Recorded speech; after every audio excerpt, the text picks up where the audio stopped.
41 பேர் வந்து உயிரிழந்தது. அதாவது தமிழ்நாடு தலைகுனியை விட மாட்டேன்னு சொல்லிட்டு தலைகுனியை விட்டுட்டாரு தமிழ்நாடு முதலமைச்சர்னு சொல்லி எடப்பாடி பழனிசாமி விமர்சனம் பண்ணியிருக்காரு. நேற்று மதுரை உயர்நீதிமன்றத்தினுடைய நீதியரசர் செந்தில்குமார் என்ன சொல்லியிருக்கிறார் என்பது உங்களுக்கெல்லாம் தெரியும்.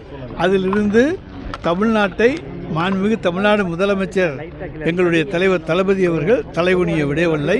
விட்டவர்கள் யார் என்பதும் அந்த தீர்ப்பைப்படி அந்த நீதியரசருடைய வார்த்தைகளை பார்த்தால் தெரியும். ஆனால் பல்வேறு பகுதியில் வந்து இது மாதிரி சம்பவம் நடந்திருக்கு. அப்போயெல்லாம் வந்து பாஜக வந்து என்டிஏ குழு அமைக்காத ஒரு நிலையில் கரூரில் நடந்த சம்பவத்துக்காக என்டிஏ குழு அமைச்சிருக்காங்க அப்படின்னு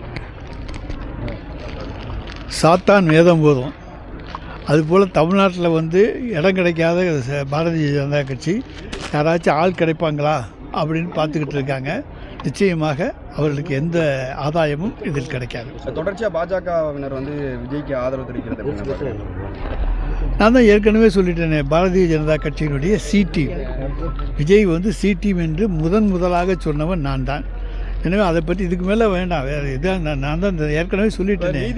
நீதிபதியவே விமர்சனம் பண்ணுறாங்க டிவி தமிழக வெற்றி கழகத்தினர் வந்து சமூக வலைதளத்தில் எல்லாம். அதுக்கு கண்டெம்ட் ஆஃப் கோர்ட் அவங்க நடவடிக்கை எடுத்துருவாங்க. நீதிமன்றம் உத்தரவு என்ன பிரச்சார விஜயோட பிரச்சார சார் அதான் அந்த இதுகளுக்குள்ளே வேண்டாங்க. விஜயை பற்றி நாங்கள் ரொம்ப கருத்து சொல்ல விரும்பவில்லை. நீதிமன்றம் சொன்னதை அதான் அது வந்து இப்போ பார்த்துக்குவாங்க. கரூர் சம்பவத்தில் பொதுமக்களோட ஐயங்களை வந்து நீதிமன்றமே கேள்வியாக கேட்டிருக்கு. தவாக்க மேல அதை எப்படி சார் பார்க்குறீங்க? அது நீதிமன்றங்களே கேட்டிருக்கிறது என்று நீங்களே சொல்லிவிட்டீர்கள்.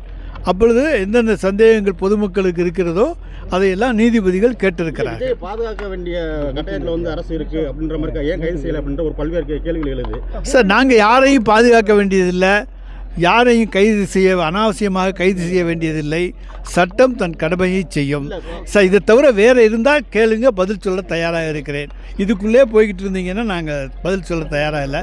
வேறு ஏதாவது கேள்விகள் இருந்தால் கேளுங்க.